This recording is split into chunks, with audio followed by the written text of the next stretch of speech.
एक व्यक्ति अपनी ससुराल गया, गांव का रहने वाला था। पत्नी शिक्षित मिल गई, ससुराल पहुंच गया बिना सूचना के। उसकी देवी ने बड़ी प्रशंसा कर रखी थी कि बड़े सुयोग्य हैं, बहुत समझदार हैं। तो उसकी सहेलियां इकट्ठी हो गई, वो भोजन के लिए बैठे। पत्नी मन ही मन डर रही थी कि इतनी इनकी बात बनाई है और ये कैसे हैं, सो तो मैं जानती ही हूं।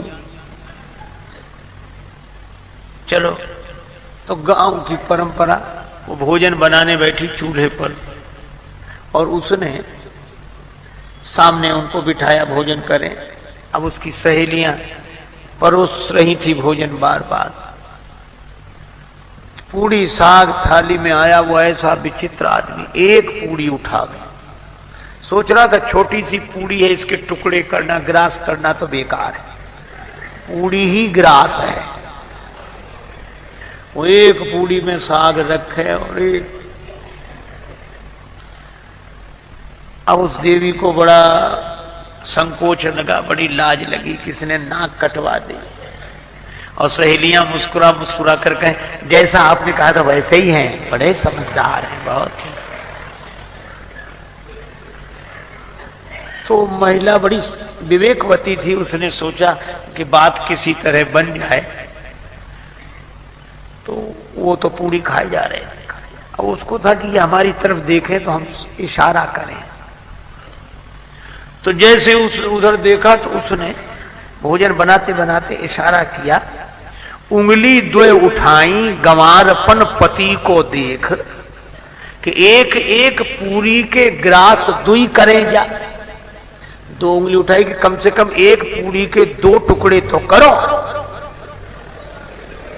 इतनी छोटी भी नहीं है कि तुम दो टुकड़े ही ना करो।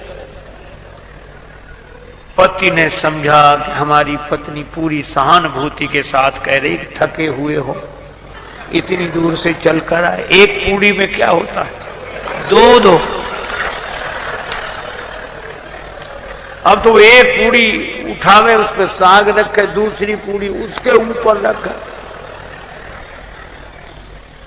द्वे द्वे को चावे लाग्यो मूढ़ जब एक साथ। तो पत्नी ने अपना माथा पीट लिया। समझाने वाले तभी माथा पीटते हैं कि समझने वाला उल्टा ही समझे।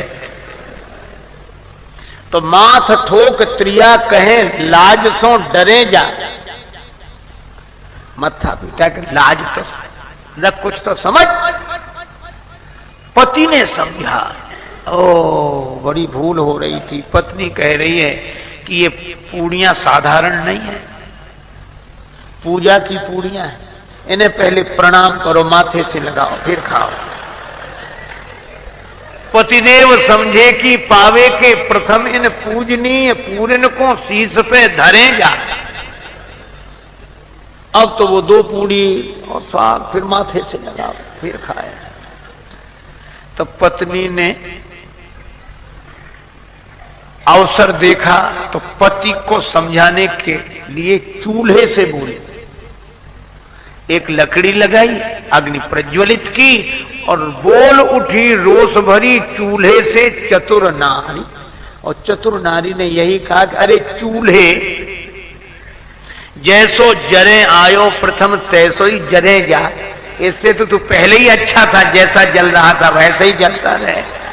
समझाने से तो और उल्टा हो गया। कई बार लोग उल्टा ही समझते हैं।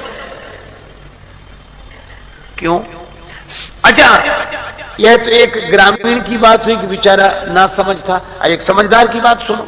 रावण से बड़ा विद्वान तो कोई हो नहीं सकता। 10 गुनी बौद्धिक प्रतिभा है, जिसके 10 सिर हैं।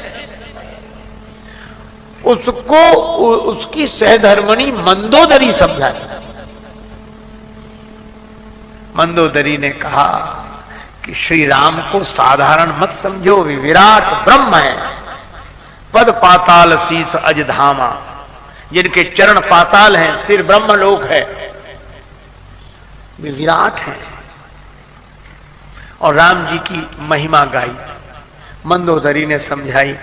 तो रावण मुस्कुराने लगा। तो मंदोदरी खुश हुई कि चलो समझ रहे हैं। श्रोता अगर प्रसन्न हो जाए तो लगता है कि हमारी बात समझ रहे हैं। रावण बहुत मुस्कुराए, बहुत खुश हो, तो मंदोदरी भी समझाती गई।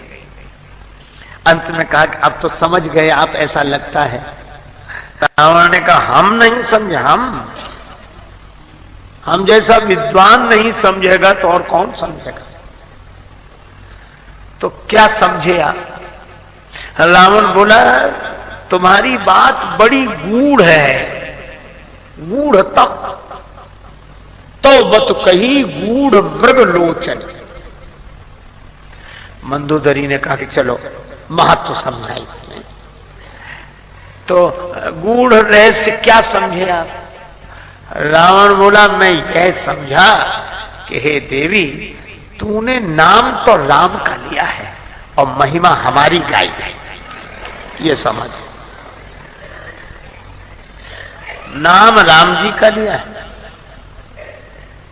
जाने प्रिया तोरी चतुराई और यही मिस बरने मम प्रभुताई। राम जी के बहाने मेरी प्रशंसा की है, क्योंकि यह राम में नहीं है विशेषता, तो मुझ में पद पाताल शीश अजधाम में।